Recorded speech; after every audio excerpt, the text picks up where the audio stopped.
We're 10 days into the 2026 World Cup, and three teams are already on the plane home. Three completely different stories, one heartbreak, one disaster, and one absolute catastrophe. Today, we'll be breaking them all down.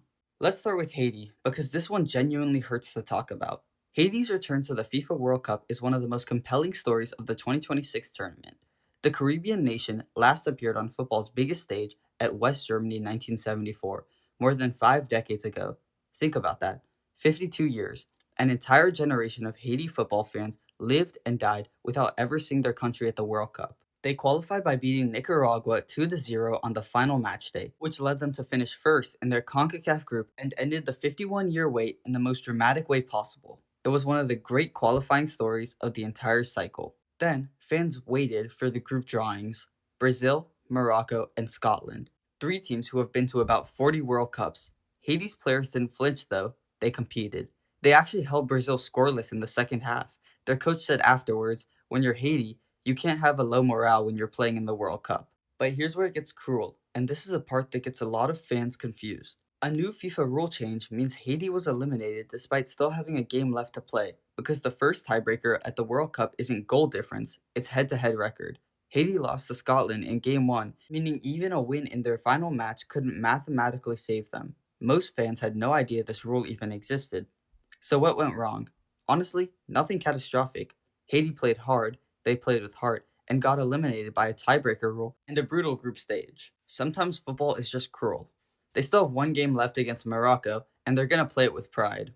Okay, next, take a deep breath. Let's talk about Turkey. This one isn't sad, but it's just baffling. Turkey came into this tournament as a genuine dark horse. Young stars like Arda Güler, who have Champions League experiences and one of Europe's most exciting attacks on paper. This all led to Turkey having a high expectation for their outcome. And then they played. Turkey failed to score a single goal across two matches, despite a combined 62 attempts, the most efforts without scoring in any two-match span in World Cup history. 62 shots, 0 goals. That is a record that will follow this team forever. Against Australia, they dominated. Against Paraguay, who went down to 10 men, Turkey had 79% possession at one point and still lost 1-0 to a goal scored after just 64 seconds. They hit the crossbar and the post in the same move. Arda Güler ballooned a wide open chance over the bar. Can Uzun had a tap and saved, and nothing would go in. Arda Güler said after the game that they should have won those games, so apologies to Turkish people. What went wrong? Everything and nothing at the same time. The chances were there, the system was there, and the talent was there. But finishing? Completely absent. Sometimes football just does that to you, and Turkey will spend the next 4 years wondering how they managed to take 62 shots and come home with 0 points and 0 goals. And then there's Tunisia, where it goes from disaster to full-on chaos. Game 1, Tunisia were thrashed 5-1 by Sweden. Bad enough, but then the real drama started. Instead of regrouping, the Tunisian Federation sacked their head coach mid-tournament and brought in Hervé Renard with basically 4 days to prepare. Now, even though Renard is famous for the World Cup miracles, like when he led Saudi Arabia to win over Argentina in 2022, miracles still have limits, and Japan scored after just 4 minutes and never looked back.